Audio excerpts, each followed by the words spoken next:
Human beings possess a deeply ingrained biological reflex tied directly to sound.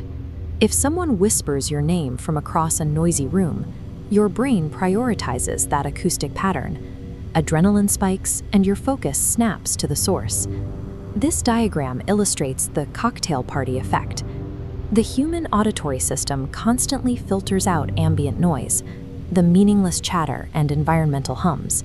But your own name is a priority signal that bypasses the suppression filters, moving directly to the brain's central processing node.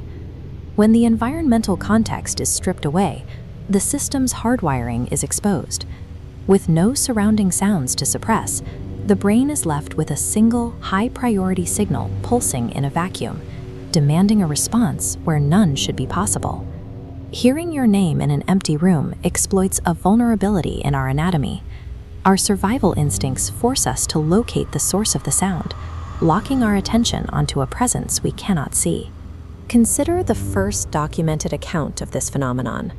The setting is hundreds of miles deep in the Canadian backcountry, characterized by dense, unbroken pine forests and severe geographical isolation. The nearest paved road is a 3-day hike away. There are no logging camps, no hiking trails, and 0 recorded cell tower pings in a 50-mile radius. A person standing in this environment is entirely detached from civilization.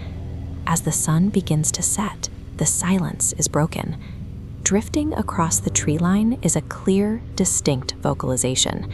It is a faint echo of the camper's exact first name, drawn out over several syllables. This vocalization reveals a terrifying level of surveillance. To call a name from that distance, something in the woods had to observe the hiker long enough to identify them, turning a vast landscape into a targeted hunt. A long-distance call like this acts as an acoustic ping. By throwing a familiar sound across a wide perimeter, a predator can gauge a target's location, test their awareness, and confirm they are actively listening before moving closer. The second account removes the vastness of the outdoors entirely. It takes place in the center of a dense suburb, inside a heavy timbered house with all the deadbolts engaged. We rely on physical barriers to establish our safe zones. A solid door, a locked window, and drawn curtains provide a psychological guarantee that the environment inside is completely separate from whatever is outside. At 2 a.m., the homeowner hears their name.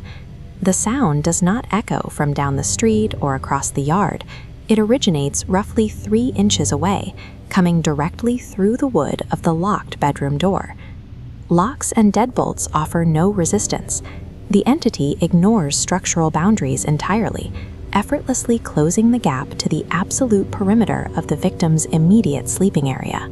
As the homeowner sits frozen in bed, the voice speaks a second time. The cadence and the pitch become completely clear. The voice is a perfect match for the homeowner's spouse. It carries the exact same cadence and regional accent, even though their spouse is asleep in the bed right next to them. This diagram breaks down a biological tactic known as predatory mimicry. Watch how the sharp geometry representing a hostile threat will round out its edges and shift entirely into the trusted guardian category. In nature, certain predators replicate the mating calls or distress signals of their prey to completely bypass defensive responses. The entity outside the bedroom isn't trying to break the door down. It is using a perfectly stolen voice to manipulate the homeowner's deepest emotional attachments, hoping they will get out of bed, reach for the handle, and voluntarily let it in. It secures access without applying an ounce of physical force. By hijacking the sound of safety, it turns empathy and trust into fatal liabilities. The progression from the distant wilderness to the hallway outside a bedroom eventually reaches a terminal point. The third stage leaves no distance at all between the source and the target. The final logged account takes place in an empty, brightly lit apartment. The victim is standing completely still in their kitchen.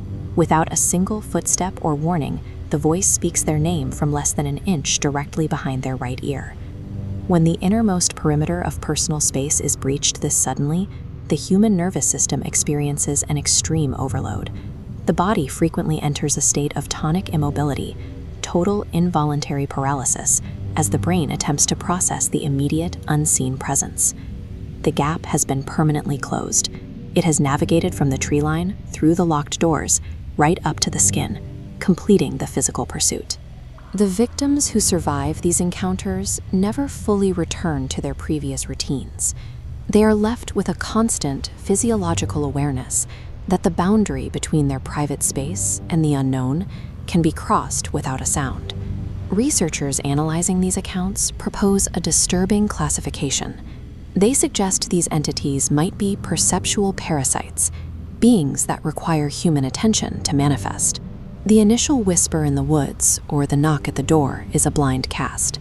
The entity only manages to anchor itself to our physical plane if the victim actively listens and focuses their cognitive energy on the voice. For the past 5 minutes, you have been actively listening to these accounts and applying your undivided attention to the exact signs of their approach. The concept is now firmly anchored in your awareness. If you happen to be alone tonight and you hear your own name softly called from the dark corner of your room, you must fight the biological urge to react. Do not speak, do not look, never answer back.